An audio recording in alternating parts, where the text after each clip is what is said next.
Um homem que jurou nunca amar novamente encontra uma mulher desesperada em uma noite de tempestade. O que começa como um gesto de compaixão se transforma em um escândalo que abala a aristocracia do Império Brasileiro. Um barão viúvo desafia toda a nobreza ao abrir mão de seu título por amor e descobre que algumas escolhas valem mais que qualquer coroa. Mas antes de continuarmos com essa história que vai te surpreender, confira se você já está inscrito no nosso canal. E nos comentários, nos diga de onde você está nos acompanhando neste momento. Que cidade, que estado, queremos conhecer você. Agora sim, vamos mergulhar nesta narrativa de amor, sacrifício e transformação que marcou o Vale do Paraíba em 1872. O Barão de Santa Aurora não era um homem que chorava. Tinha os olhos cinzentos, duros como pedra vulcânica, e uma forma de carregar o corpo que afastava perguntas. Seu nome completo era Dom Álvaro Monteverde Teixeira de Sá, mas na região do Vale do Paraíba, entre Vassouras e Rio das Flores, ninguém se atrevia a usá-lo inteiro. Apenas Barão, apenas Álvaro, quando muito, e apenas quando necessário. Aquele homem de 52 anos havia aprendido a viver com o silêncio como quem usa uma armadura. Não era frio por natureza, embora todos pensassem assim. Era apenas que o frio havia se tornado mais seguro, mais fácil, mais confiável do que qualquer outro sentimento que pudesse experimentar. A fazenda Santa Aurora cobria aproximadamente 350 alqueires de terra fértil espalhada pelas encostas do vale. O nome havia sido escolhido pela esposa, Gabriela Marques de Albuquerque. Quando casaram havia 28 anos. Ela havia morrido fazia exatamente 6 anos, 9 meses e 14 dias. Álvaro conhecia esse número com a precisão de um homem que conta cada manhã em que acorda sem o rosto dela. A febre havia sido rápida e devastadora. Começou numa segunda-feira com dores nas articulações. Na quinta-feira, ela já não reconhecia seu próprio marido. No domingo, estava morta. O médico da região, um homem culto que havia estudado em Recife, chamou de febre palúdica, mas admitiu que não tinha certeza. Poderia ter sido tifo, poderia ter sido qualquer coisa. O que importava era que Gabriela havia partido, deixando Álvaro com uma filha de 21 anos, um patrimônio que crescia e se expandia, e um vazio no peito que nenhuma quantidade de café, açúcar ou ouro podia preencher. Ele havia jurado, naquela noite em que a enterrou sob a chuva, que nunca mais permitiria que alguém o penetrasse dessa forma, que nunca mais amaria. Cumpriu esse juramento com uma dedicação que quase parecia fanatismo. Seus administradores, seus capatazes e seus companheiros de negócios notavam como Álvaro era um homem diferente agora. Tinha o mesmo nome, o mesmo título, as mesmas terras, mas algo havia mudado fundamentalmente. Sua voz era mais seca. Suas decisões, ainda que justas, eram implacáveis. Ele não visitava mais a capital, Niterói, nem aceitava convites para os saraus que as famílias aristocráticas costumavam organizar. Sua filha, Isabel, havia se casado com um visconde e se mudado para São Paulo, deixando o pai absolutamente sozinho naquela fazenda imensa. A solidão e a disciplina daquele homem se tornaram tão notáveis que passou a ser visto como uma figura excêntrica, ainda que respeitada. Todos sabiam de sua história, do amor que havia perdido, e mantinham uma distância cuidadosa, como se o luto ainda fosse uma doença contagiosa. Álvaro trabalhou cada dia da semana. Inspecionava pessoalmente as plantações. Dormia pouco. Comia sozinho em uma sala de jantar que poderia acomodar 2 dúzias de pessoas. E esperava, sem saber muito bem o que os dias continuassem passando até que um dia deixasse de acordar. A noite de 28 de junho amanheceu carregada de sinais. O barômetro que Álvaro guardava em sua sala de escritório havia caído significativamente. As nuvens começaram a se amontoar desde a tarde, escuras e pesadas como chumbo. Os pássaros desapareceram das árvores bem antes do pôr do sol.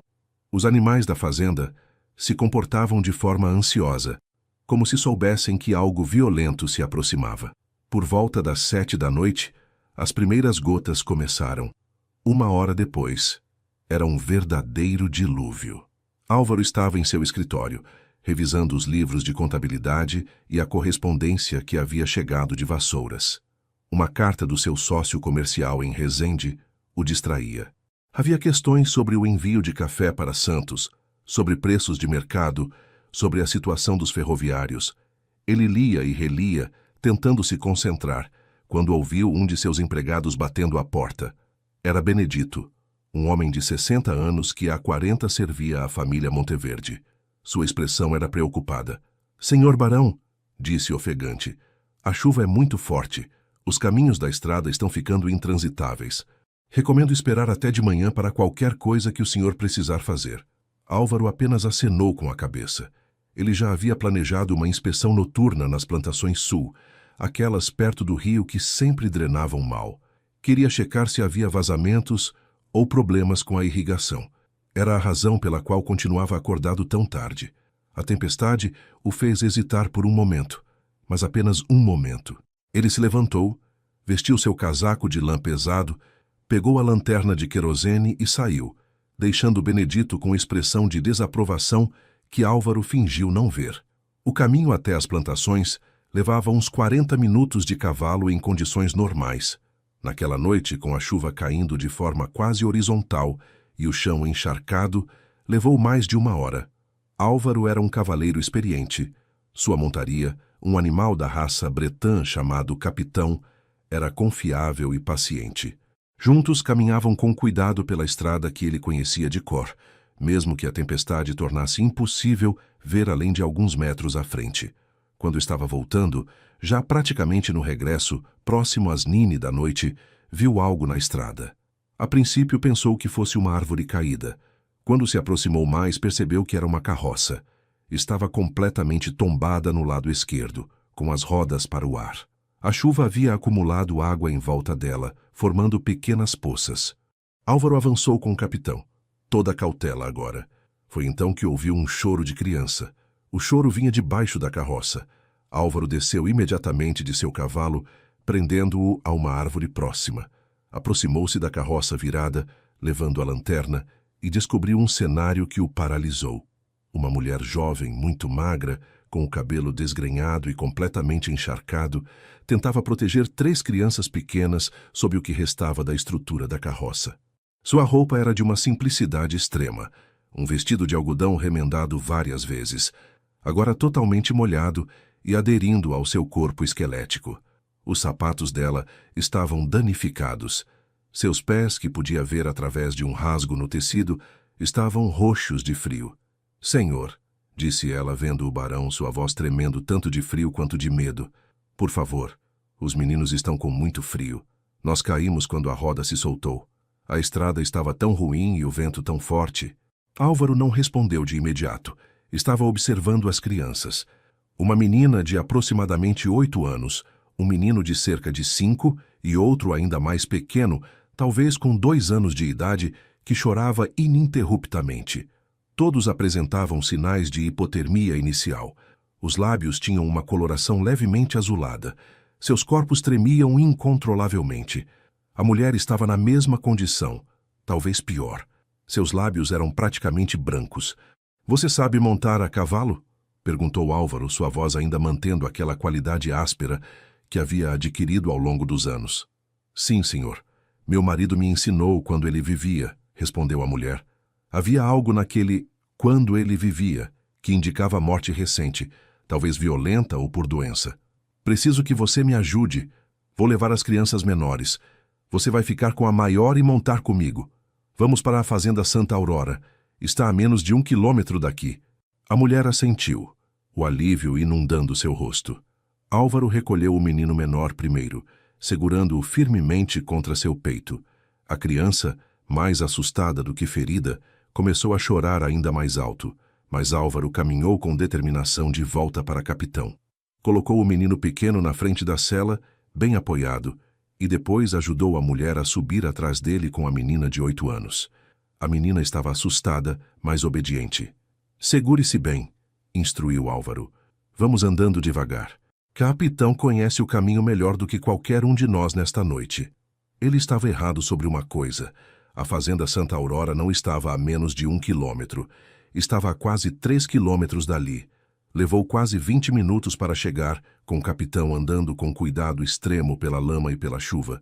Quando finalmente as luzes da casa principal apareceram através da noite tempestuosa, até o barão, que pairava estar sempre no controle, sentia o coração acelerado.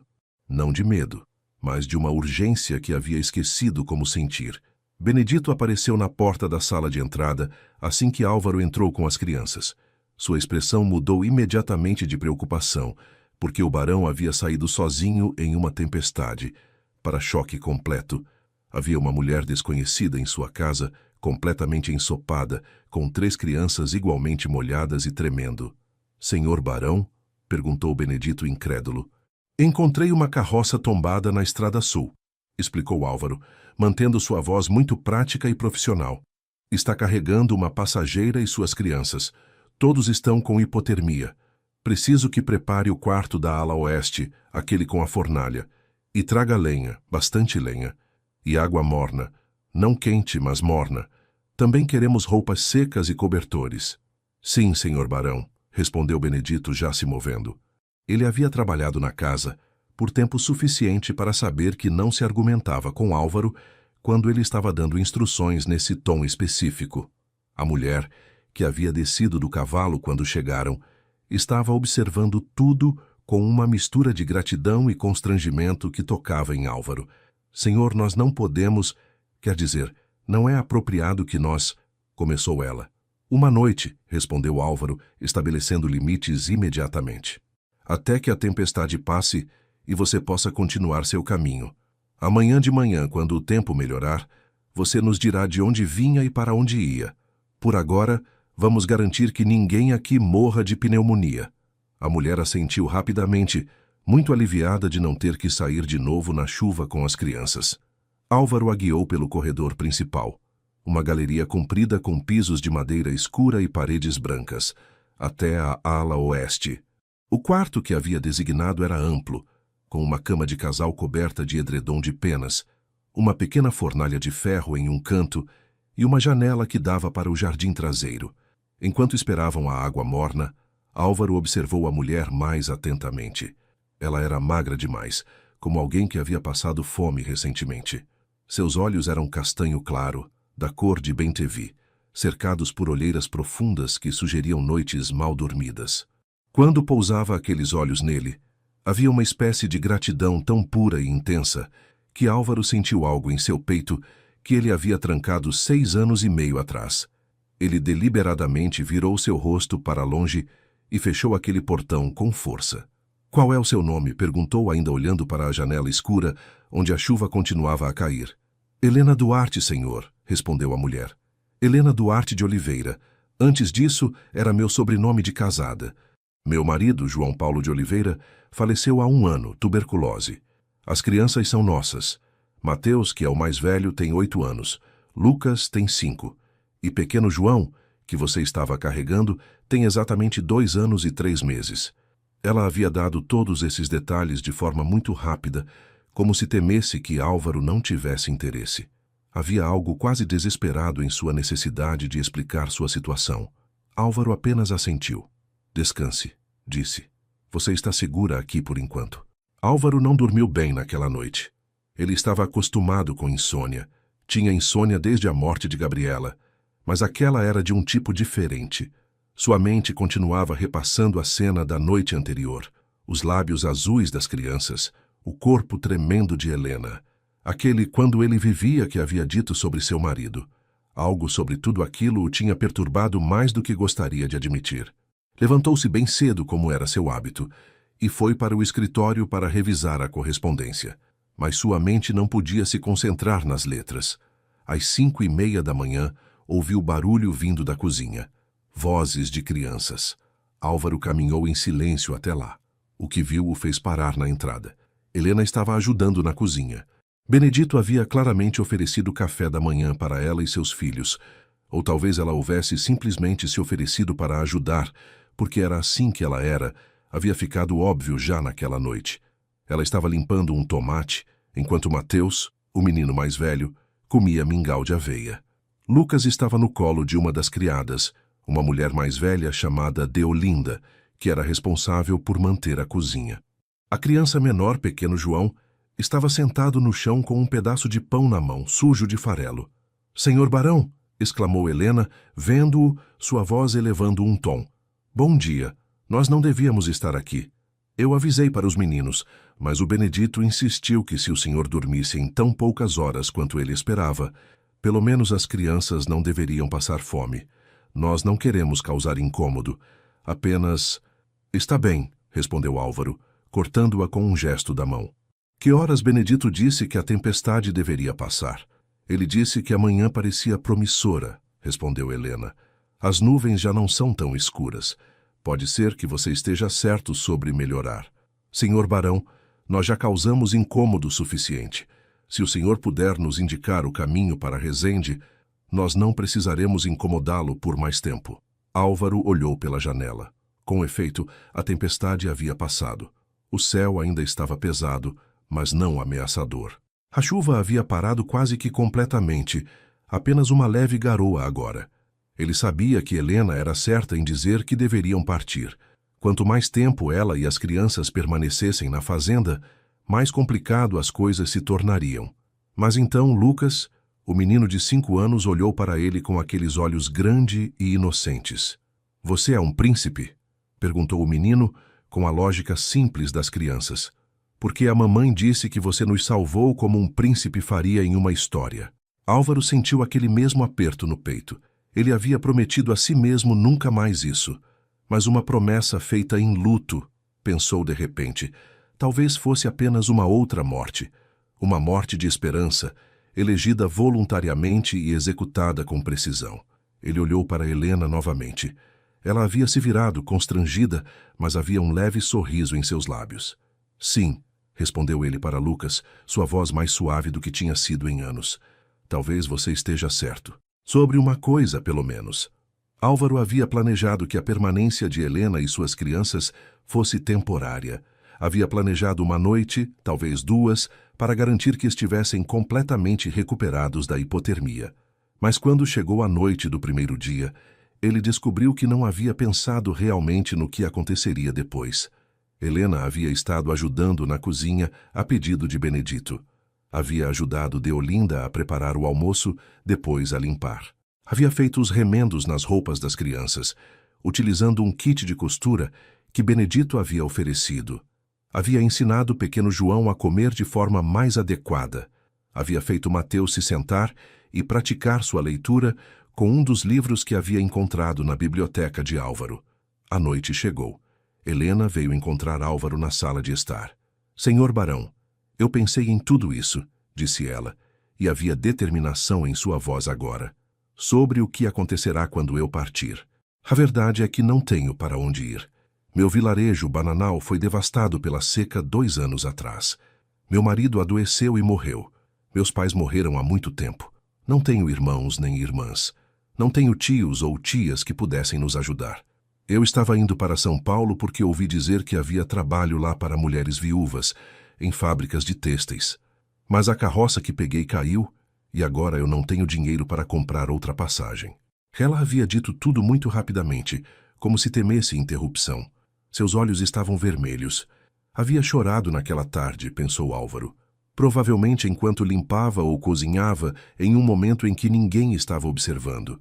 Ele estava começando a entender que Helena Duarte era uma mulher que sofria em silêncio, por cortesia e dignidade. "Então qual é sua proposição?" perguntou ele, sua voz deliberadamente neutra. "Eu poderia trabalhar para você", disse Helena, "por um tempo. Alguns meses, talvez até 1 ano, enquanto eu poupo dinheiro suficiente para começar de novo em outro lugar. Eu não preciso de muito. Apenas comida para os meninos, um lugar para dormirmos e um pequeno salário, se fosse possível. Posso fazer praticamente qualquer trabalho. Cozinhar, lavar, costurar, cuidar de animais. Trabalho desde os 7 anos. Não tenho medo de trabalho duro." Álvaro a observou. Era verdade que a fazenda tinha necessidade de mais ajuda. A morte de Gabriela havia significado que muitas das tarefas que ela fazia simplesmente não eram feitas. Os jardins estavam negligenciados.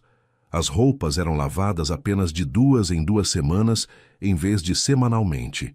As refeições, embora adequadas, careciam de criatividade, e havia algo sobre a forma como Helena havia cuidado de suas crianças, sua inteligência simples e prática, que sugeria que ela seria útil de muitas maneiras. Um teste, disse Álvaro finalmente. 3 meses. Se ao final desse tempo você ainda desejar partir, arranjarei uma passagem para você ir aonde quiser, e você terá economizado dinheiro suficiente para começar de novo em outro lugar. É uma oferta justa? O rosto de Helena se iluminou de uma forma que Álvaro nunca havia visto em uma pessoa. Havia alegria ali, e esperança, e um alívio tão profundo que era quase como se alguém tivesse removido um peso que ela havia estado carregando. Sim, disse ela, sua voz tremendo levemente. Sim, senhor barão, é mais que justa. É generosidade. Eu não tenho palavras para... Não há necessidade de palavras, respondeu Álvaro, virou-se para olhar pela janela para as montanhas escuras fora da fazenda. Apenas certifique-se de que suas crianças entendem que as regras aqui são simples. Trabalho duro, honestidade e respeito. Compreendeu? Sim, senhor, respondeu Helena. Compreendido completamente. Naquela noite, quando ela havia saído, Álvaro ficou sozinho em sua sala e pensou, pela primeira vez em 6 anos e meio, que talvez o juramento que havia feito fosse menos um voto sagrado e mais um hábito. As semanas se transformaram em meses, e Helena se mostrou ser exatamente o que havia prometido. Era uma trabalhadora incansável. Acordava antes do amanhecer e era a última a dormir. Organizou a cozinha de forma que as refeições fossem preparadas com mais eficiência. Começou a cultivar uma pequena horta de temperos e vegetais que Álvaro havia negligenciado. Ensinou às outras criadas técnicas simples de conservação de alimentos que ela havia aprendido em Bananal. As roupas da casa começaram a ser lavadas regularmente novamente. Os quartos foram limpos e arejados de forma apropriada, mas não era apenas isso.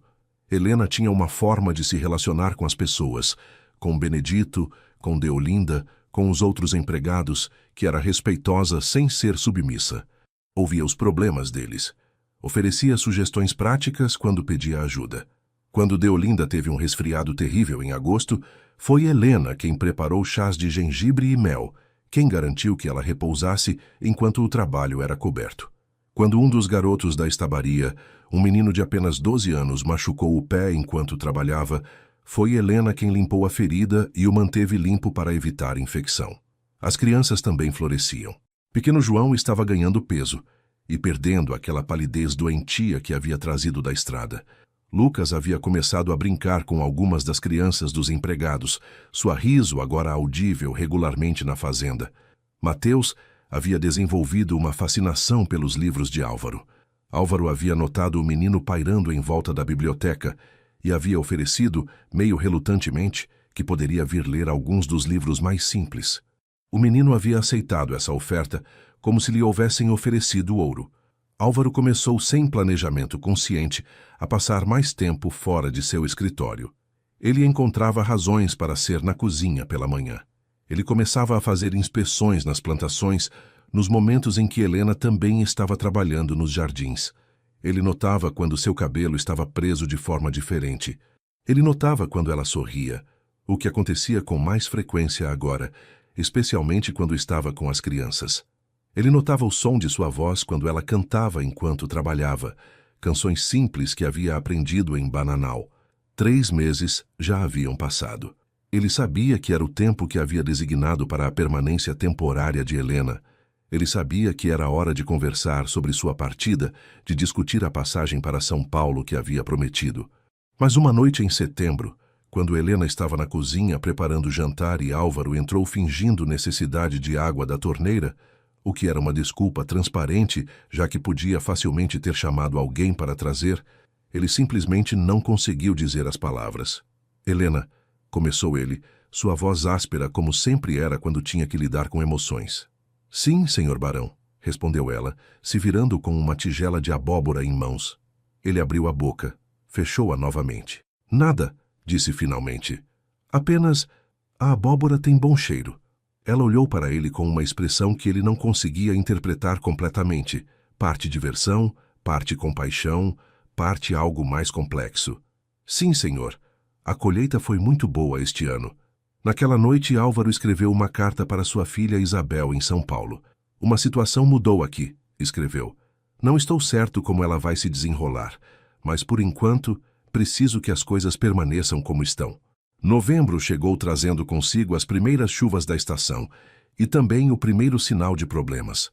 Álvaro havia recebido uma carta de seu amigo e vizinho, o barão de Itambi, Rodrigo de Vasconcelos Pereira Bittencourt. Rodrigo era um homem 1 ano mais novo que Álvaro, com quem havia crescido, com quem havia passado os anos de juventude. Haviam se afastado um pouco quando Álvaro se retirou após a morte de Gabriela, mas as amizades da infância têm maneiras de persistir. Meu caro Álvaro, escrevia Rodrigo, escuta-se na região coisas sobre você que é importante serem discutidas entre homens de honra antes que ganhem o ouvido das mulheres da corte. Ouço dizer que você tem uma mulher desconhecida vivendo em Santa Aurora, uma camponesa viúva, e que ela não está ali como criada, ao menos não como simples criada. Algo mais discreto. A carta continuava, mas o ponto já havia sido feito. Álvaro leu novamente a frase, algo mais discreto, e sentiu a raiva queimando em seu peito, porque a sugestão era clara, que havia algo inapropriado entre ele e Helena, que ele havia quebrado de alguma forma os códigos não ditos que mantinham a sociedade aristocrática juntos, que uma viúva de posição humilde, vivendo sob seu teto, era prova de degeneração moral. Ele respondeu à carta com frieza característica. Rodrigo, a mulher que vive em Santa Aurora é uma viúva deslocada, que ofereci trabalho em troca de serviço. Nada mais. Seus serviços têm sido valiosos e ela é capaz. Seus filhos também não causam problemas. Se há outras interpretações de seus vizinhos, são inventadas e sem base em qualquer realidade. Permaneço seu amigo e espero que você permaneça meu também, mas não vou explicar minha administração de minha própria fazenda para apaziguar fofocas. Mas Álvaro sabia que essa carta resolveria pouco. O dano já havia sido feito. Ele havia se retirado da sociedade aristocrática por 6 anos. Havia luto. Agora, de repente, havia uma mulher em sua casa. Uma mulher bonita, ainda que simples. Uma mulher que o fez, para desespero de Álvaro, sentir-se vivo novamente. 2 semanas depois, recebeu uma visita. Era o Visconde de Pilar, Henrique de Alves Monteiro, que era afastado parente do príncipe regente. Henrique visitava a região pelo menos 2 vezes por ano, inspecionando as propriedades e garantindo que a infraestrutura necessária para a exportação de café estava sendo mantida. Mas desta vez, sua visita tinha propósitos adicionais. Álvaro recebeu-o em sua sala de estar. Henrique era um homem de 45 anos, com cabelo penteado para trás com pomada, trajando um terno de tecido fino que havia vindo de Lisboa. Seus maneirismos eram precisamente aqueles de um homem que havia passado muito tempo na corte.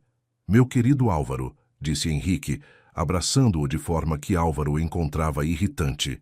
Que boato está circulando sobre você, meu caro, continuou Henrique, sentando-se com a elegância de alguém que havia passado a vida em salões formais.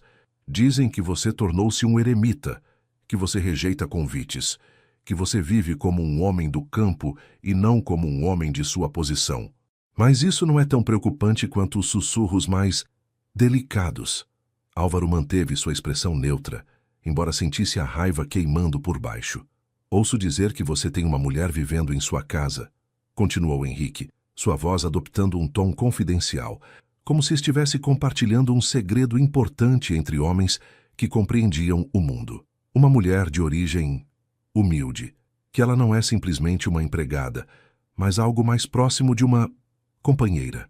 Sua informação está incorreta, respondeu Álvaro, sua voz fria como gelo. Essa mulher é uma viúva deslocada que fornece trabalho valioso pela fazenda. Nada mais. Henrique sorriu de forma que sugeriu que ele sabia mais do que estava dizendo. Meu caro Álvaro, não é necessário manter aparências entre nós.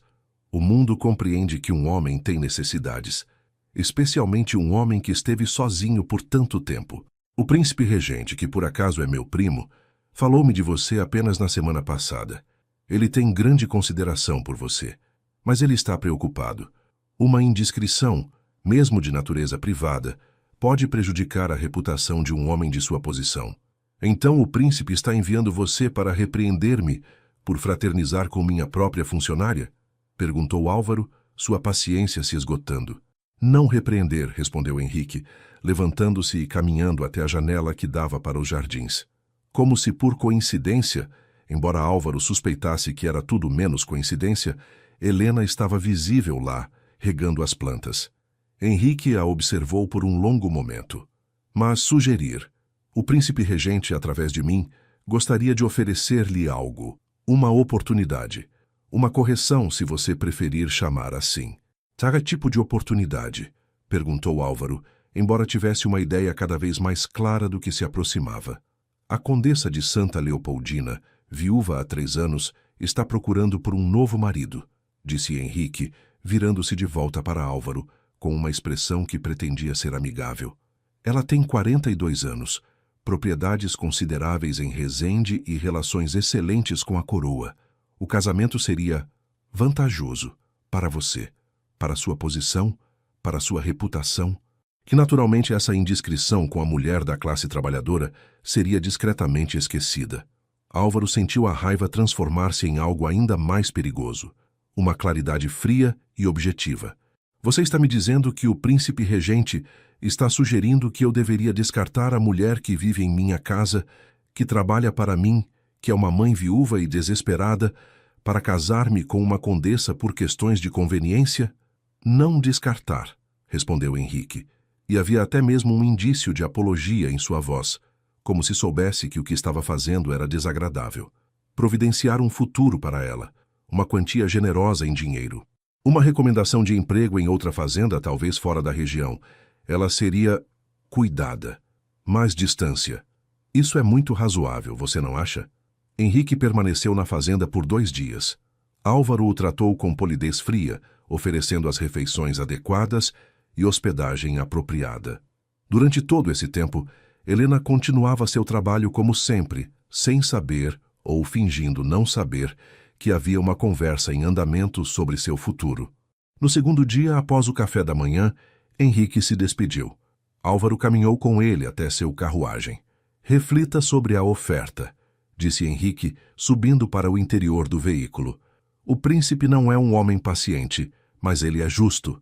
Você tem 1 mês para tomar sua decisão.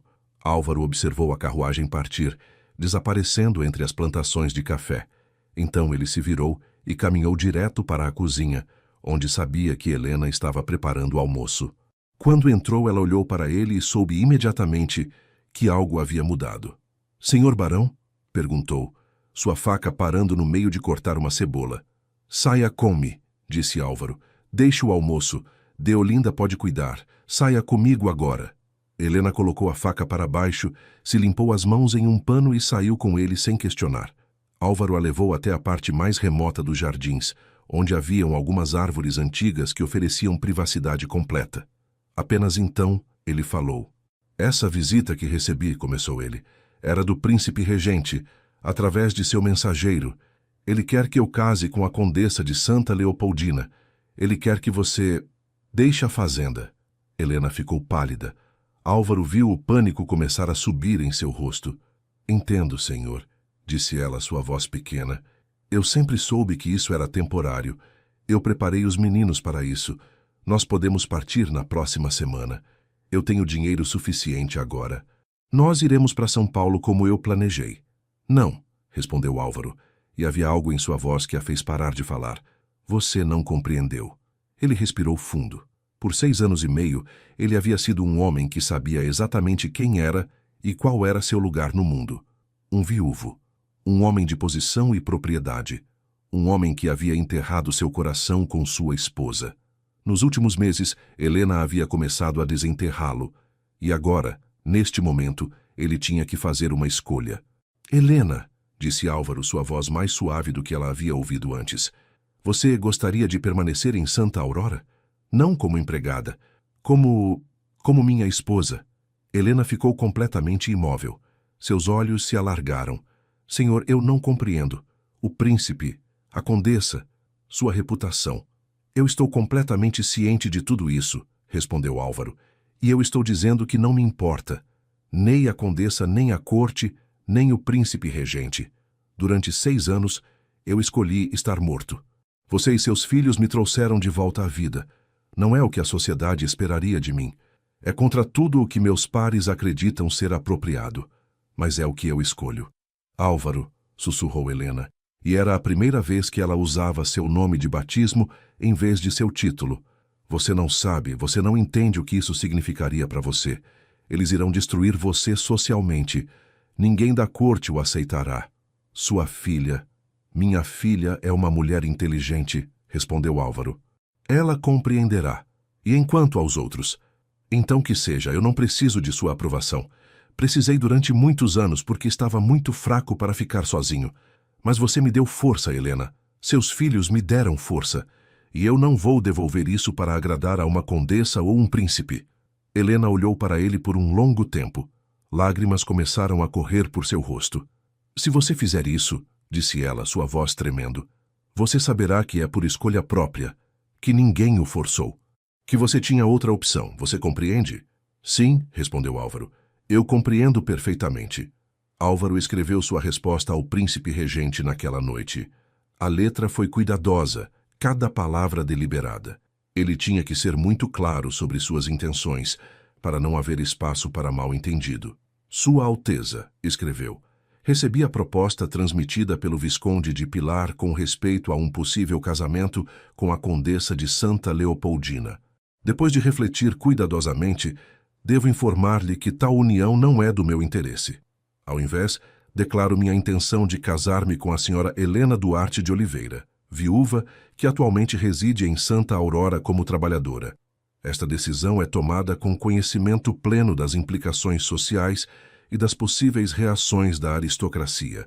Não é uma decisão precipitada, mas sim uma feita com consideração completa e com genuína convicção de coração. Espero que a coroa entenda que um homem de minha idade e posição tem o direito de escolher seu próprio caminho, especialmente em questão de matéria tão pessoal quanto o casamento. Respeitosamente submeto, Dom Álvaro Monteverde Teixeira de Sá, barão de Santa Aurora. Álvaro entregou a carta para Benedito para ser enviada para Niterói no primeiro correio disponível. Então, ele foi em busca de Helena. A encontrou na cozinha, como esperava. Eu enviei minha resposta, disse ele simplesmente. Já informei o que vou casar-me com você. Se você ainda estiver disposta, é claro. Helena colocou para baixo o que estava fazendo. Havia uma expressão em seu rosto que Álvaro não conseguia categorizar completamente. Era medo e esperança, e alegria e preocupação, tudo ao mesmo tempo. Mateus, Lucas, pequeno João, disse ela, chamando seus filhos. Os meninos apareceram, o mais velho primeiro, depois os outros. Venham aqui. Os 3 se aproximaram curiosos. Helena respirou fundo. O barão está me pedindo para casar-me com ele, disse ela, e sua voz não tremeu. Ele ofereceu para você todos serem sua família legalmente, para que você tivesse um sobrenome que não é apenas do seu pai falecido, mas também do homem que vos amará como seus próprios filhos. Mas isso também significa que nós enfrentaremos pessoas que não aprovação essa escolha. Pessoas que dirão coisas desagradáveis, coisas sobre mim, coisas sobre o barão, coisas sobre você. E você precisará ser forte. Você precisará compreender que aqueles que falam essas coisas falam a partir da ignorância e do medo, não da verdade. Compreendido? Mateus, com seus 8 anos e sua solenidade precoce nascida da adversidade, assentiu. Nós compreendemos, mãe. Nós ficaremos com você e com o senhor barão, onde quer que vá. Lucas simplesmente sorriu. Pequeno João agarrou o dedo de Álvaro. Álvaro colocou sua outra mão na cabeça de Helena. Então é decidido, disse ele, sua voz tão calma quanto um homem poderia estar quando seu mundo inteiro estava mudando. Será um casamento simples, sem grande cerimônia. Isso é o que você deseja? É o que eu desejo, respondeu Helena. Simples, verdadeiro, com você, com meus filhos. É tudo o que preciso. A notícia de que Álvaro pretendia casar-se com uma camponesa desconhecida espalhou-se pela região como fogo em capim seco. Dentro de uma semana, toda a aristocracia do Vale do Paraíba havia ouvido rumores. Dentro de 2 semanas, as cartas começaram a chegar. Cartas de vizinhos nobres, de amigos de infância, de parentes distantes. Quase todas expressavam a mesma mensagem em diferentes palavras. Que Álvaro estava cometendo um erro terrível, que estava desonrando o nome Monteverde, que estava se degradando. Seu amigo Rodrigo veio visitá-lo pessoalmente. Quando chegou, Álvaro o recebeu na sala de estar, não no escritório, uma escolha deliberada que indicava que isso era assunto pessoal, não negócio. "Você enlouqueceu", disse Rodrigo, depois de apenas alguns momentos de formalidades. "Álvaro, você enlouqueceu completamente. Uma mulher camponesa, os filhos de outro homem. Como você pensa que isso será recebido? Como você pensa que sua filha Isabel o receberá quando voltar para o Rio?" "Isabel me escreveu", respondeu Álvaro, mantendo sua voz perfeitamente calma. "Ela está vindo à fazenda semana que vem. Ela disse em sua carta que reserva julgamento até conversar comigo pessoalmente. Isso é mais do que minha amizade parece estar oferecendo." "Amizade exige verdade", replicou Rodrigo, levantando-se e caminhando para a janela, onde Helena era visível nos jardins com as crianças. "E a verdade é que você está destruindo tudo pelo qual trabalhou. Sua reputação, sua posição, a herança que você deixará para sua filha. Minha filha herdará uma fazenda valiosa, terras produtivas, riqueza considerável", respondeu Álvaro. "O que ela não herdará é um pai que viveu uma mentira para agradar à sociedade. Isso é uma herança que eu não estou disposto a deixar." Rodrigo se virou para encarar o amigo. "Você ama essa mulher?" Álvaro hesitou apenas por um momento. "Sim", disse ele finalmente, "amo-a muito mais do que pensei que seria capaz de amar novamente depois da morte de Gabriela." "Então você está cometendo um sacrifício em nome do amor", disse Rodrigo, em voz mais suave agora. "Sacrificando tudo pelo que você acredita que vale a pena. Isso é bem diferente de enlouquecer." "Isso é o que eu penso", concordou Álvaro. Rodrigo suspirou profundamente. "Bem, então você é um homem que seguiu seu coração. Que Deus o proteja, porque a sociedade certamente não o fará." Quando Rodrigo se foi, Álvaro pediu a Helena que viesse com ele até o escritório. Havia algo que ele precisava conversar com ela sobre as implicações legais de seu casamento. "Você compreende", disse Álvaro, sentando-se atrás de sua mesa de mogno pesado, "que quando você se casar comigo, você se tornará uma mulher de posição.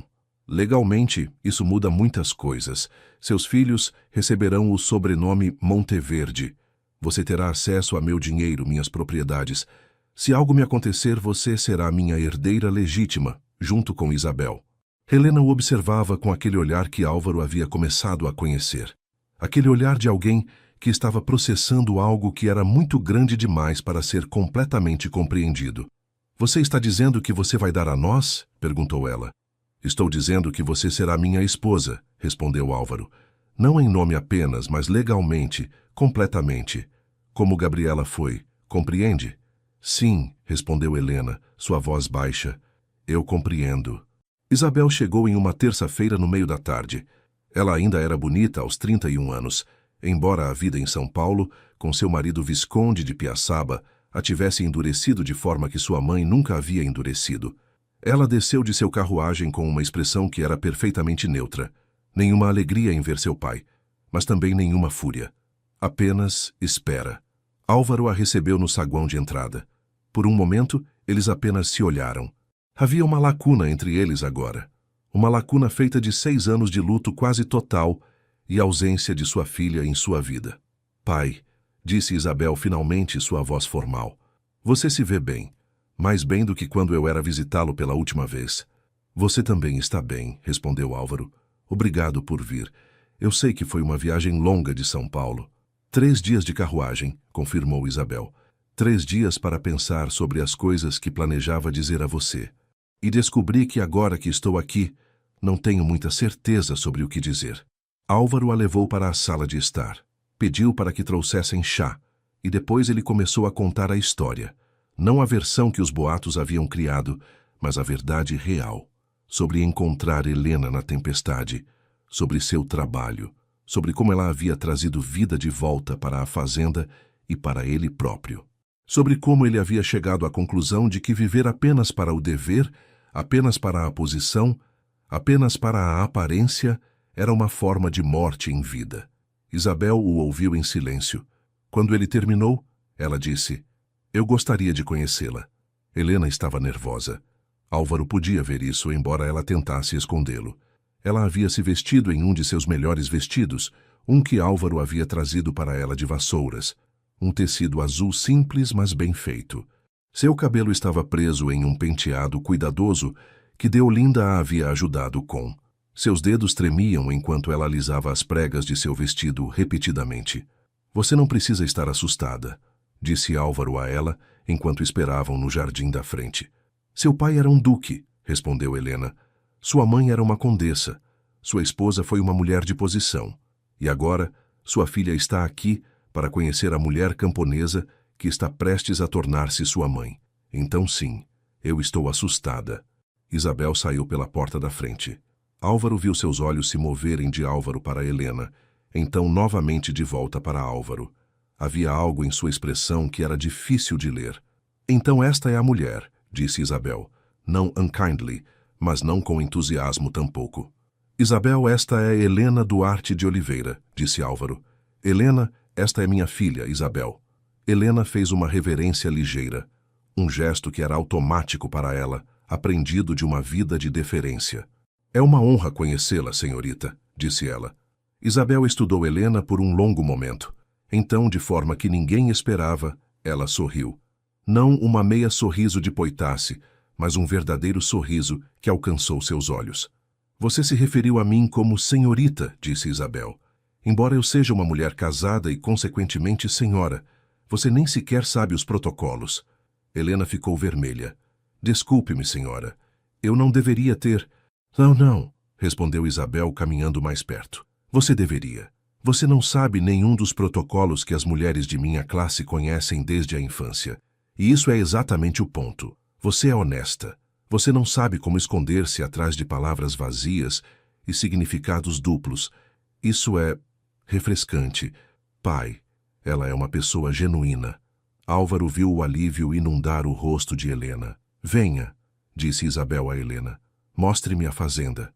Gostaria de ouvi-la contar sobre seu trabalho aqui.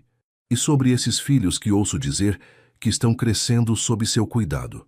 Os três caminharam juntos pelos jardins. O pai, a filha e a mulher que em alguns dias seria legalmente a mãe de Isabel por casamento. E pelos primeiros 5 minutos, Álvaro viu sua filha e Helena conversando como se tivessem conhecido a vida toda. A tensão em seus ombros relaxou. Talvez, pensou, talvez isso fosse possível depois de tudo. O casamento aconteceu em uma manhã fresca de outubro. Álvaro havia insistido em uma cerimônia simples, mas ele havia subestimado, como a comunidade de trabalhadores da fazenda desejava celebrar. Não havia grande chiesa.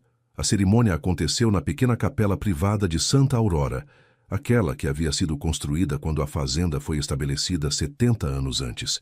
Mas havia muitos convidados que não haviam sido oficialmente convidados. Os trabalhadores da fazenda alinhavam-se do lado de fora da capela. Deolinda chorava abertamente, com um lenço branco entre as mãos. Benedito estava de pé perto da porta, uma expressão de dignidade respeitosa em seu rosto. Dentro da capela, um padre itinerante que havia vindo de Resende especificamente para realizar a cerimônia estava de pé diante do altar. Isabel estava com Helena, segurando o único buquê de flores que havia em Santa Aurora, uma coleção de rosas e hortênsias que Helena havia cultivado nos jardins. Os 3 filhos de Helena estavam de pé ao lado de sua mãe. Mateus com uma gravata emprestada de Álvaro, que ficava muito grande, Lucas com os olhos arregalados e pequeno João dormindo nos braços de Deolinda. Álvaro entrou pela porta lateral. O padre o observou. Depois observou Helena. Houve um momento de hesitação no rosto do religiosa. Ele havia sido informado que estava casando um barão com uma mulher da classe trabalhadora, mas conhecer a realidade disso era diferente. Então ele começou a cerimônia. As palavras eram as mesmas que haviam sido ditas em inúmeras cerimônias. Os votos eram os mesmos. Mas o significado era diferente aqui. Não havia alianças de ouro. Álvaro havia oferecido uma, mas Helena havia recusado, dizendo que era extravagância demais. Em vez disso, eles trocaram fitas. fitas simples que Isabel havia tecido, de forma que Helena também havia aprendido em Bananal. Quando veio o momento de "você pode beijar a noiva", Álvaro hesitou apenas por um segundo. Ele ainda havia beijado Helena, na privacidade de seus encontros nos jardins, mas isso era diferente. Isso era público, isso era uma declaração. Então ele colocou sua mão sob seu queixo e a beijou suavemente, completamente diante do padre de sua filha e dos espíritos de todos aqueles que tinham vindo antes. Houve silêncio por um momento. Então Benedito começou a aplaudir. Os outros o acompanharam. Quando Álvaro e Helena saíram da capela, havia uma linha de trabalhadores os saudando. Sua alegria genuína e não performativa. Mais tarde, quando a cerimônia havia terminado e os convidados íntimos haviam se retirado, Álvaro encontrou Helena sozinha no quarto que agora era deles, o quarto principal da casa, que havia pertencido a Álvaro e Gabriela e que havia permanecido praticamente sem mudanças por 6 anos.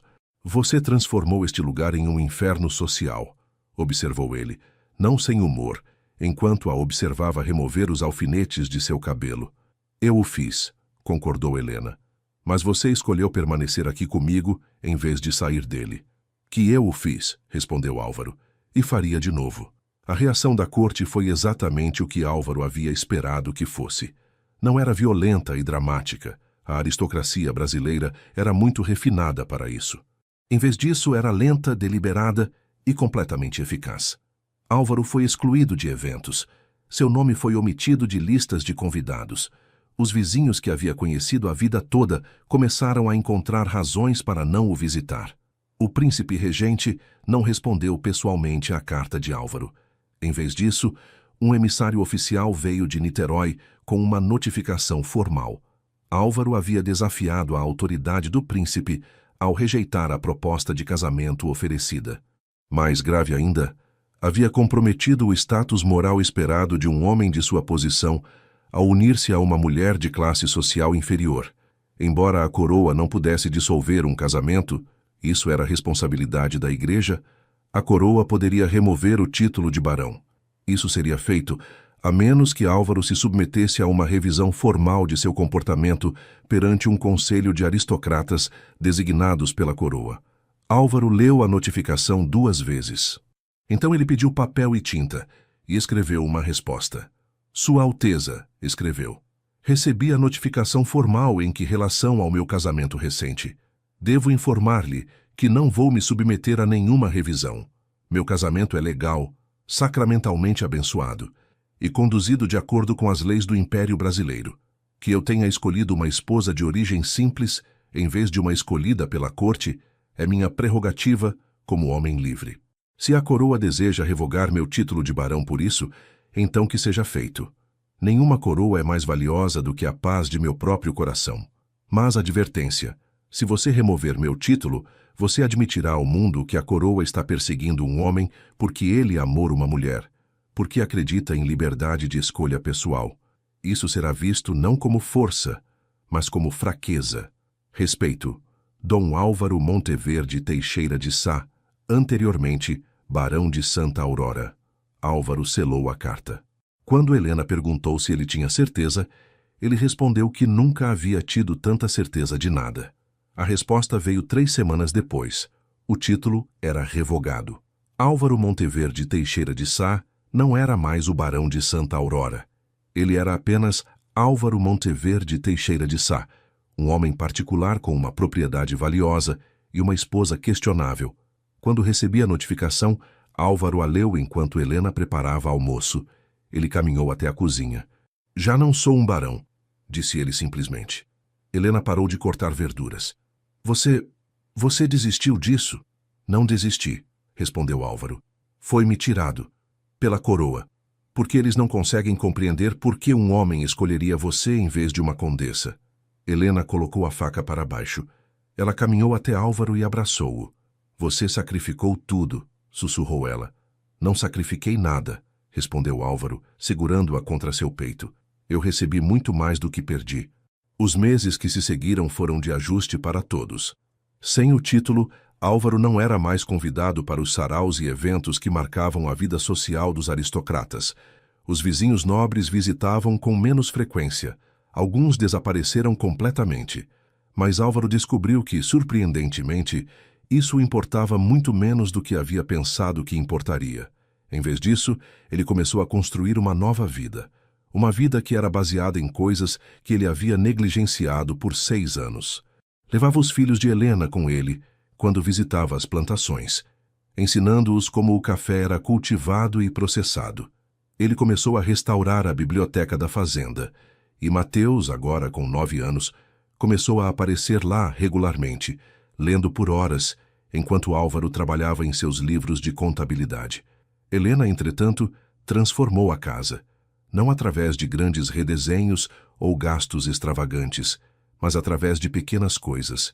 Trouxe cor para os quartos, colocou vases de flores em vários lugares, organizou os almoços de forma que fossem ocasiões de conversa em vez de eventos solenes.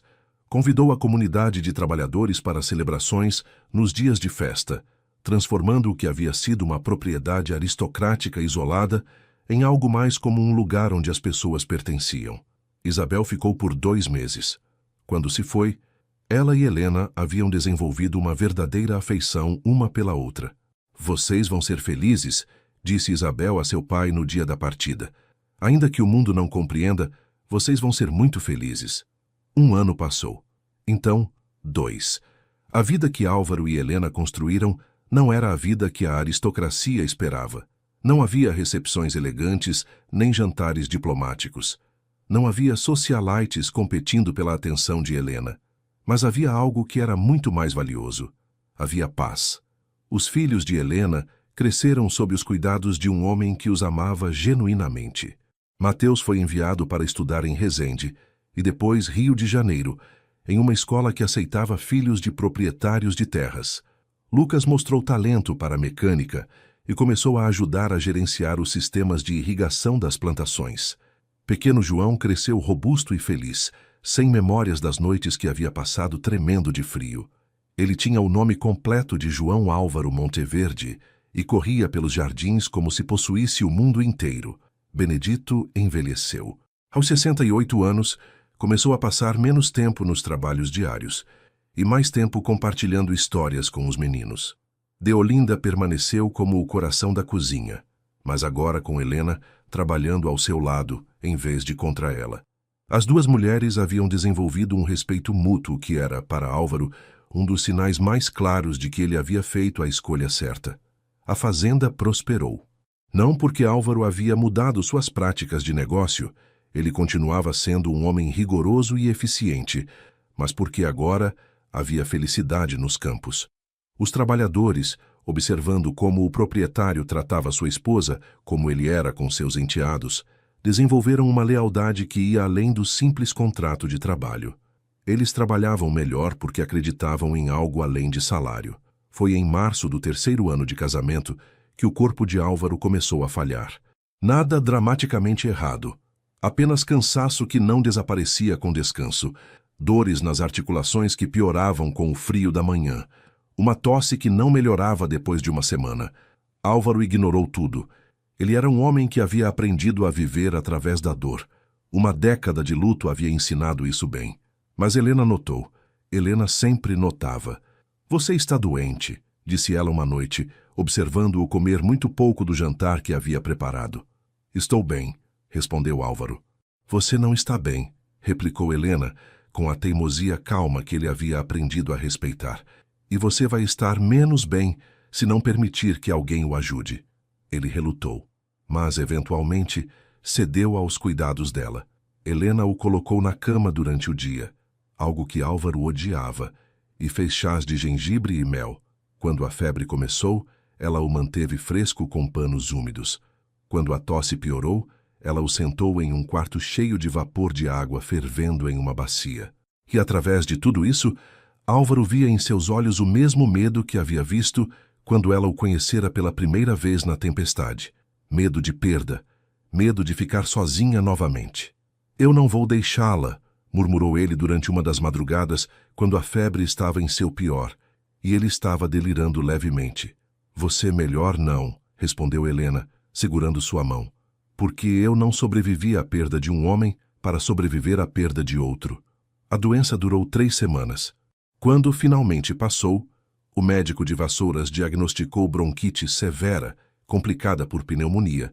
Álvaro emergiu dela transformado, não fisicamente, embora tivesse perdido peso e força, mas emocionalmente.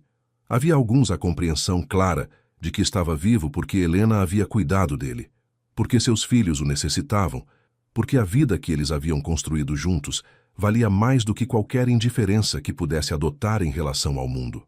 Quando ele se recuperou completamente, Álvaro fez algo que não havia feito em anos. Escreveu para o príncipe regente.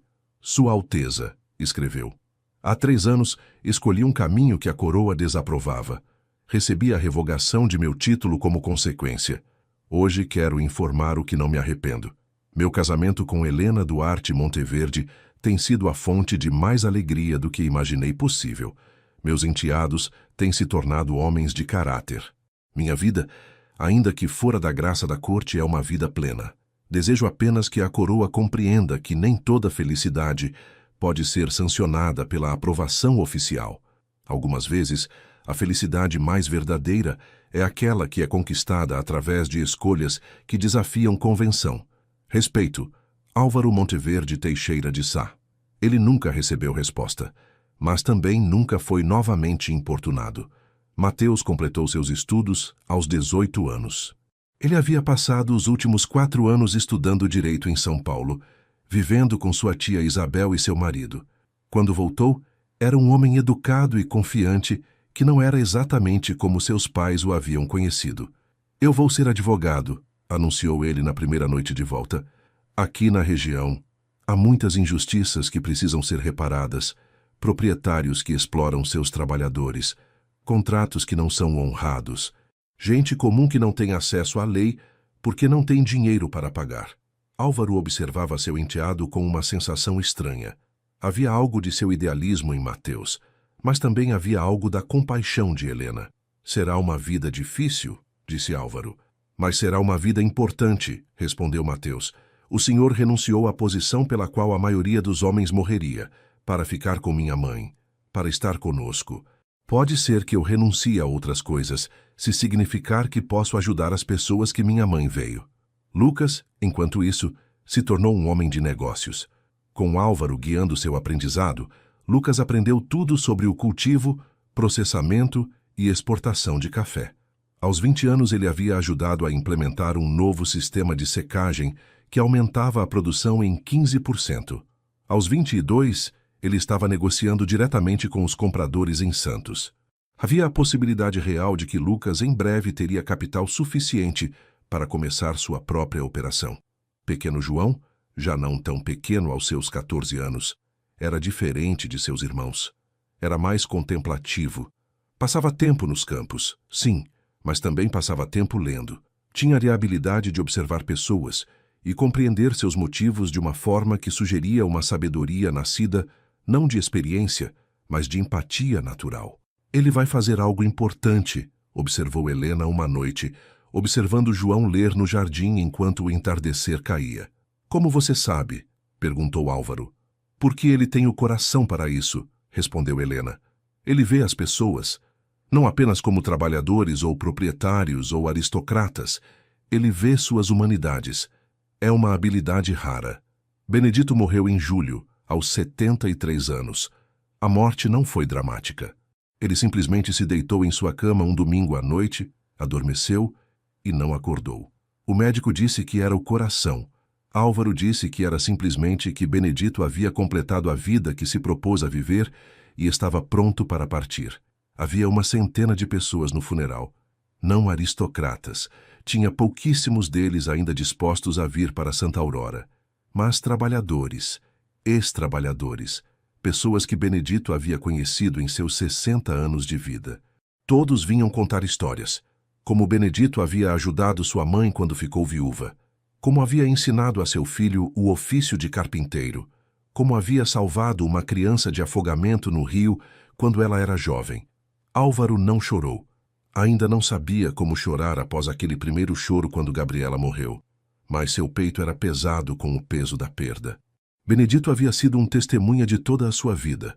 de seus dias como jovem homem casado com Gabriela, de seu luto quase completo, de seu renascimento com Helena. Agora, esse testemunho havia-se ido. Depois do funeral, Álvaro entrou no quarto de Benedito, um pequeno espaço que havia ocupado na ala de serviços da casa, para coletar seus pertences. Em um baú no pé da cama, encontrou cartas, todas endereçadas a uma mulher em Resende, datadas de ao longo de 50 anos. Nunca havia sido entregue uma letra sequer. Álvaro leu a primeira, depois a segunda, depois a terceira. Eram cartas de amor. Cartas de um homem que havia amado uma mulher sua vida toda, mas que nunca havia agido sobre esse amor, porque havia responsabilidades, deveres, uma vida já estabelecida que não podia ser facilmente mudada. Álvaro sentou-se no chão do quarto de Benedito e, pela primeira vez em 30 anos, chorou. Não por Benedito estar morto, mas pela vida que Benedito havia vivido, na sombra de responsabilidade, nunca permitindo-se o que Álvaro agora sabia ser o direito fundamental de todo homem: escolher seu próprio caminho de coração. Helena encontrou Álvaro ali, leu as cartas e compreendeu sem necessidade de explicação. Ele nos ajudou, disse ela suavemente. Você compreende isso? Benedito nos ajudou porque viu em nós o que ele nunca permitiu a si mesmo. Ele te ajudou porque via a chance de você fazer o que ele nunca fez. O Império Brasileiro nesse tempo estava mudando. A Guerra do Paraguai havia terminado em 1870, deixando um país diferente do que era antes. Jovens homens que haviam servido como oficiais estavam voltando home com novas ideias. Ideias sobre abolição, ideias sobre reforma, ideias que desafiavam a velha ordem. Mateus, em sua nova prática como advogado, estava na vanguarda desse movimento no Vale do Paraíba. Havia começado a representar escravizados que buscavam comprar sua liberdade. Havia começado a argumentar em tribunal que certos contratos eram ilegais sob as leis mais novas que o Império estava adotando. Havia começado a fazer-se inimigo dos plantadores mais tradicionais e amigo dos reformistas. Álvaro, observando seu enteado trabalhar, via em Mateus a promessa de uma era diferente. Uma era em que não importava se você havia nascido em um palácio ou uma cabana. O que importava era quem você era e o que você escolhia fazer com a vida que havia recebido. Você vai ter problemas, disse Álvaro a Mateus um dia, quando seu enteado veio listar suas preocupações. Eu sei, respondeu Mateus, mas os problemas são necessários. A mudança sempre custa algo. A mudança custa tudo, respondeu Álvaro, pensando em seu título, em seus amigos perdidos, em sua reputação. Mas a estagnação custa a alma. Álvaro tinha 72 anos quando acordou em uma manhã de outono e soube, sem qualquer razão médica específica, que não teria muitas mais manhãs. Não estava doente. Seu coração batia normalmente. Mas havia um conhecimento em seu corpo que era tão certo quanto qualquer verdade que ele havia conhecido em seus 72 anos. Ele não disse a ninguém. Apenas continuou com seus dias como sempre havia feito. Passou tempo com Helena, agora com cabelo completamente grisalho que ela recusava a colorir. Passou tempo com seus filhos, não enteados agora, apenas seus filhos, porque a lei havia sido modificada para reconhecer sua relação legal. Passou tempo com seus netos. Mateus havia casado com uma jovem mulher reformista. Lucas tinha um filho que prometia ser tão engenhoso quanto seu pai. Uma noite, enquanto dormia, seu coração simplesmente parou. Helena acordou quando o corpo ao seu lado ficou frio. Ela não gritou.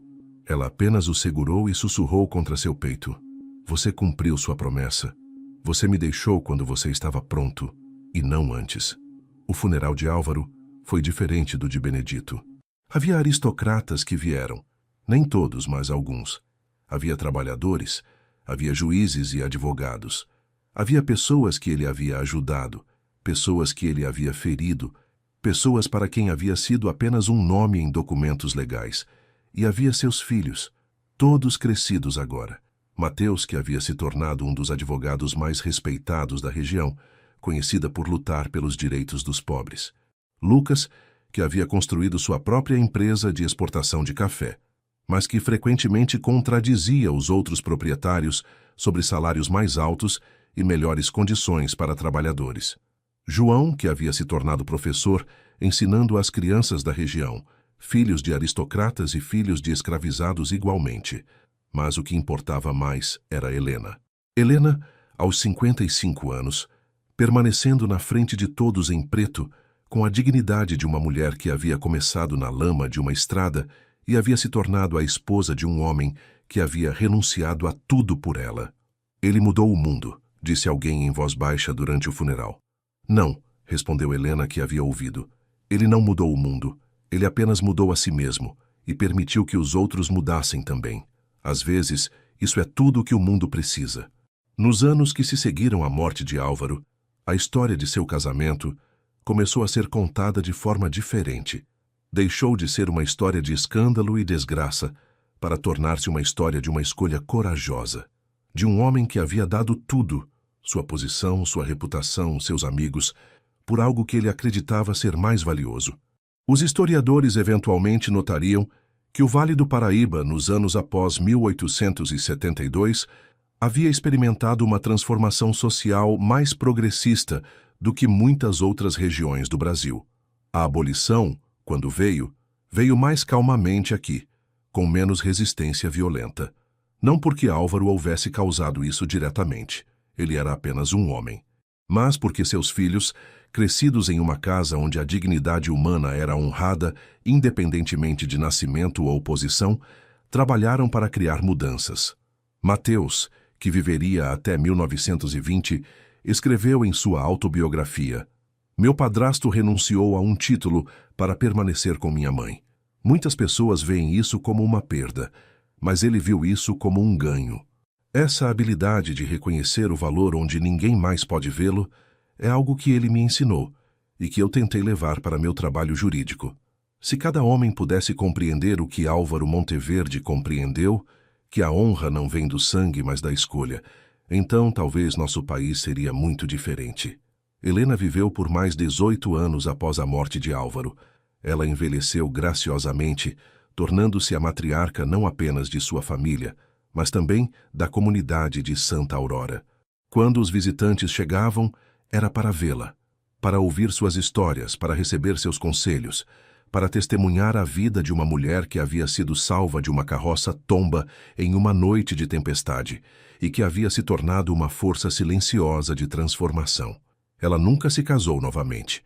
Quando perguntada por seus filhos e amigas se não gostaria de companhia, ela responderia: "Eu tive a companhia do melhor homem que conheci. Como poderia aceitar menos?" Ela morreu em seu sono, em um leito em Santa Aurora, cercada por seus filhos e netos, na mesma cama onde Álvaro havia dormido com ela durante 20 anos. O mundo continuava a girar. O Império Brasileiro tornou-se uma república. A tecnologia mudou. Ferrovias, depois automóveis, depois aviões. Os plantadores de café enfrentaram novos desafios enquanto o mercado mudou. Novas fortunas foram feitas e antigas perdidas. Mas a história de Álvaro e Helena persistiu. Não como a história de um escândalo, mas como a história de uma transformação. De um homem que compreendeu que a posição e o poder significavam pouco perto da possibilidade de uma vida genuína. De uma mulher que, começando absolutamente nada, construiu tudo. Suas descendentes, gerações delas, carregaram aquele conhecimento em diante, que o valor de uma pessoa não vem de onde nasceu, mas de quem escolhe ser. Que às vezes, o ato mais valoroso não é conquistar o poder, mas renunciar a ele por algo mais importante. Mateus Monteverde, o filho mais velho de Helena, viveu uma vida que teria feito seu padrasto orgulhoso.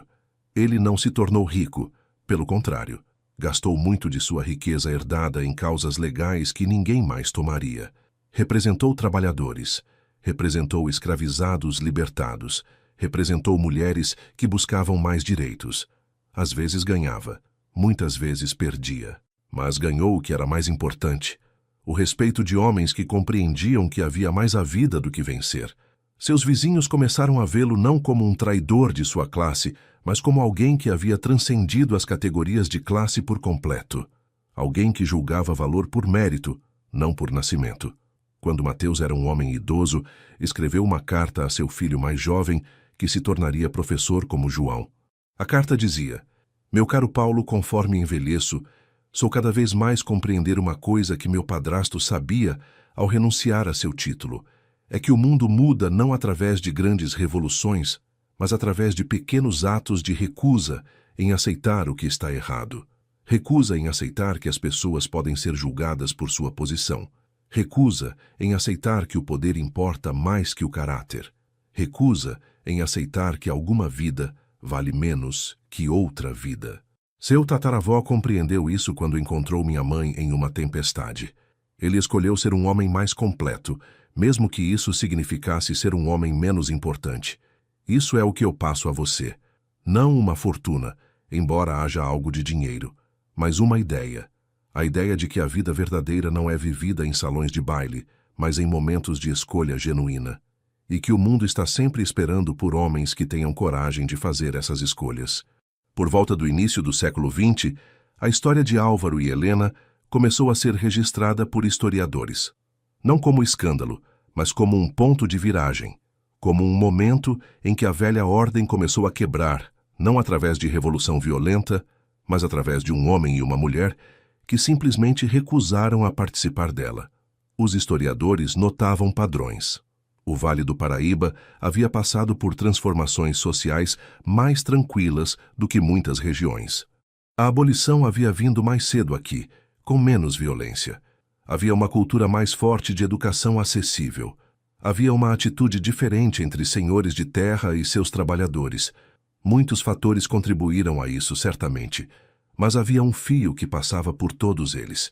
Era a história de um homem que havia escolhido de forma diferente, que havia mostrado a uma geração que a escolha era possível, mesmo quando custava tudo. Os netos de Álvaro e Helena cresceram em um mundo que era fundamentalmente diferente do mundo de seus avós. O império havia caído, a república havia começado, a abolição havia chegado, as mulheres começavam a lutar por direitos, e em cada movimento, em cada reforma, havia descendentes de Álvaro e Helena trabalhando, alguns como advogados, alguns como educadores, alguns como jornalistas que escreviam sobre injustiça, alguns como simples cidadãos que apenas se recusavam a aceitar as estruturas antigas.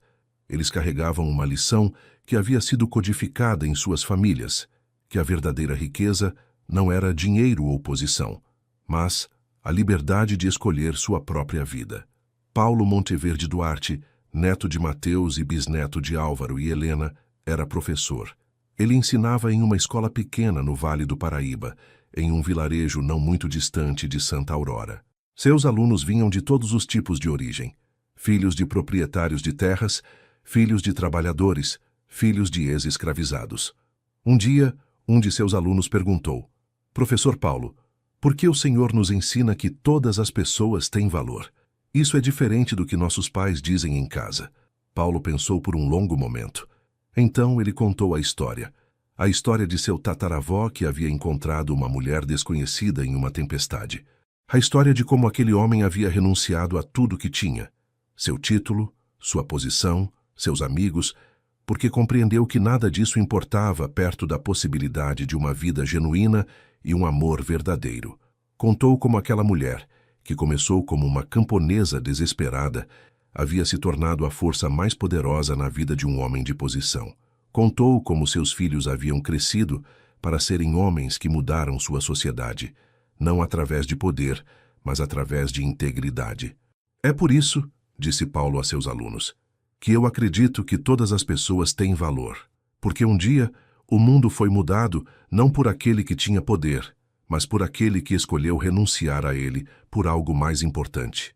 Em 1972, 100 anos após aquela noite de tempestade, um historiador estava fazendo pesquisa em arquivos na Biblioteca Nacional no Rio de Janeiro. Ele estava procurando por documentos sobre reforma agrária no Vale do Paraíba quando encontrou uma coleção de cartas. Eram as cartas entre Álvaro e o príncipe regente. Eram as notificações de revogação do título. Eram as respostas e contra-respostas. E havia também cartas pessoais, de Álvaro a sua filha Isabel, de Helena a Deolinda, de Mateus a seus próprios filhos. O historiador começou a montar a história, uma história que havia sido quase esquecida, Uma história de um homem que havia deixado tudo pelo que muitos homens sonham pelo resto de suas vidas. Uma história de uma mulher que tinha ascendido de nada para se tornar não apenas uma esposa de um homem importante, mas uma força na vida de uma comunidade. O historiador escreveu um livro. Chamou-o de O Barão e a Camponesa, Amor e Transformação no Vale do Paraíba. Não se tornou um best-seller. A história de um casal aristocrático ou um escândalo sexual teria vendido melhor. Mas entre aqueles que o leram, o livro criou uma ressurgência de interesse no que havia acontecido naquela região um século antes. As reflexões que o livro provocou eram profundas, porque a história de Álvaro não era, no final das contas, sobre romance. Era sobre escolha. Era sobre um homem que teve que escolher entre o que a sociedade dizia que era importante e o que seu coração dizia que era importante, e escolheu seu coração. Jovens casais visitavam Santa Aurora, que ainda existia como propriedade histórica, procurando o local onde a história tinha começado. Casais que estavam enfrentando suas próprias versões da mesma escolha, onde vivem de formas que a sociedade desaprovava, onde escolhem carreira em vez de casamento, onde amavam de formas que suas famílias não compreendiam, e a história de Álvaro e Helena oferecia um modelo diferente. Não um modelo de rebelião por rebelião. Ele não havia escolhido Helena como um ato de desafio, mas um modelo de alguém que havia colocado a autenticidade antes de convenção. No início do século XXI, a história foi redescoberta novamente, dessa vez por historiadores que estudavam feminismo, estudando a agência feminina no século XIX. Helena, que havia começado como uma camponesa sem nome em uma tempestade, era agora vista como um exemplo de uma mulher que havia assumido o controle de sua própria narrativa. Ela não havia sido salva pela ação de um homem, embora houvesse sido, mas ela havia transformado aquele salvamento em uma base sobre a qual construir uma vida inteira. Ela havia desenvolvido habilidades, havia criado uma comunidade, havia influenciado uma geração. E havia feito tudo isso não através de herança ou posição, mas através de trabalho duro, inteligência e uma compreensão fundamental de que o valor não é dado, é criado. Em universidades ao redor do Brasil, a história de Álvaro e Helena começou a aparecer em cursos sobre história social, estudos de gênero, filosofia política. Professores usavam-a como ponto de partida para discussões sobre estrutura de classe, mobilidade social e a natureza do poder. Alguns argumentavam que Álvaro havia simplesmente trocado um privilégio por outro, o privilégio de viver segundo seus próprios desígnios, quando mulheres e homens comuns não tinham essa opção. Isso era verdade em alguns aspectos. Outros argumentavam que a história era utópica, que mostrava um cenário impossível de reconciliação de classe que não refletia a realidade histórica. Isso também tinha verdade em si. Mas havia um terceiro grupo que via a história de uma forma diferente, como um exemplo de um momento em que a história poderia ter sido feita de forma diferente, de um momento em que um homem escolheu o caminho menos viajado, e isso fez toda a diferença, não apenas para ele e sua família, mas para sua comunidade e sua região. Alguns anos após a morte de Álvaro, Helena havia começado a escrever, não um diário. Helena nunca havia sido uma mulher que colocava seus pensamentos privados no papel assim, mas cartas. Cartas a seus filhos, cartas a seus netos, cartas que eram instruções e bênçãos e histórias. Essas cartas foram preservadas, e quando foram publicadas no final do século XX, ofereceram uma perspectiva que havia sido ausente até então. Não a visão de um historiador, não a visão de alguém que era aristocrático ou educado formalmente, mas a visão de uma mulher que havia vivido a história. Em uma carta a Mateus escrita quando ela era idosa, Helena escreveu: "Meu querido filho, às vezes as pessoas me perguntam se eu sabia, aquele primeiro dia, que Álvaro se tornaria importante para mim. A resposta é que eu não sabia. Eu apenas sabia que tinha um homem que havia salvado meus filhos. Mas há uma coisa que eu soube desde o início, que ele era um homem capaz de escolher de forma diferente. E essa habilidade, a habilidade de escolher quando seria mais fácil não escolher, isso é a riqueza verdadeira, não dinheiro, não posição, mas a capacidade de olhar para a sua vida, olhar para as expectativas e dizer: não, vou fazer algo diferente. Isso é o que seu padrasto me ensinou. não através de palavras grandes, mas através de ações simples, que a vida pertence àqueles que ousam vivê-la. No final do século XX, a Fazenda Santa Aurora foi transformada em um museu. Não um museu de grande cerimônia, com velhas coleções de arte e antiguidade, mas um museu dedicado à preservação da história cotidiana de um casal extraordinário que viveu uma vida comum. Havia a cozinha onde Helena havia preparado refeições. Havia o escritório onde Álvaro havia trabalhado em seus livros. Havia a biblioteca onde Mateus havia lido como um menino. Havia as cartas. Havia os registros da fazenda que mostravam como as coisas mudavam sob sua administração. E havia na parede de uma sala uma frase inscrita em português antigo: o valor de um homem não é medido pelo que ele herda, mas pelo que ele escolhe fazer com isso. E a maior riqueza não é aquela que pode ser perdida, mas aquela que é criada através de escolhas genuínas e amor verdadeiro. Visitantes chegavam e se paravam diante dessa frase por longos momentos, porque era a essência da história. Era a razão pela qual um homem havia renunciado a tudo. Era a razão pela qual uma mulher havia superado tudo. Quando historiadores começaram a rastrear a genealogia de Álvaro e Helena, através dos séculos seguintes, eles descobriram padrões notáveis. Seus descendentes, embora alguns tivessem se tornado ricos e poderosos, frequentemente faziam escolhas que eram não convencionais. Havia um descendente que havia aberto uma escola para crianças pobres em vez de aceitar uma posição confortável na corte. Havia outro que havia casado com alguém de uma classe diferente, apesar da desaprovação familiar. Havia ainda outro que havia doado metade de sua riqueza para causas sociais. Não era uma coincidência. Era herança. Não de dinheiro, mas de valores. Uma compreensão transmitida de geração a geração de que a vida verdadeira é vivida nas escolhas que alguém faz quando ninguém está observando. Que o verdadeiro poder não é poder sobre outros, mas poder sobre si mesmo. A capacidade de escolher de forma diferente quando seria mais fácil não escolher. 200 anos após aquela noite de tempestade, um historiador chamado Dr. Ricardo Santos estava pesquisando em arquivos quando encontrou um documento que não havia visto antes. Era uma carta, escrita por Álvaro no seu leito de morte. Nunca havia sido enviada. Estava apenas guardada em um envelope selado com instruções de que fosse entregue a Helena após sua morte. Mas Helena havia guardado-a, sem abri-la, e ela havia passado de geração a geração. O Dr. Santos abriu a carta com tremendo cuidado. O papel estava frágil, a tinta desbotada, mas as palavras ainda eram claras. Minha querida Helena, se você está lendo isto, é porque me fui, mas eu preciso dizer-lhe algo enquanto ainda há tempo para as palavras chegarem ao seu coração.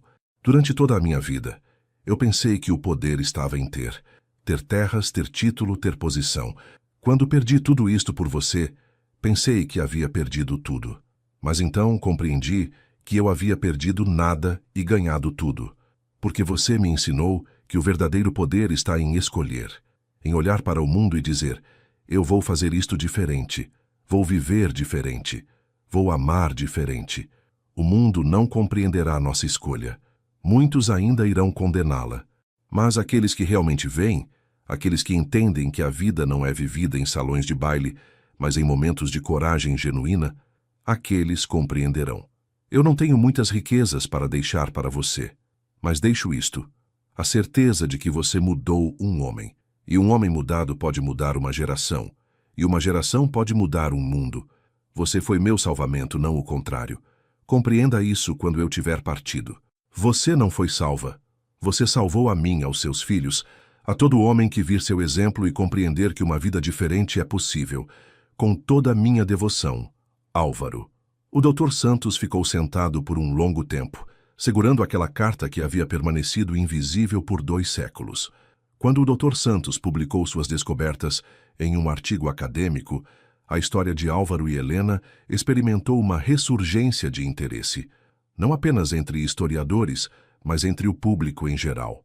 Porque a carta, tão pessoal, tão sincera, humanizou 2 pessoas que haviam se tornado quase mitológicas.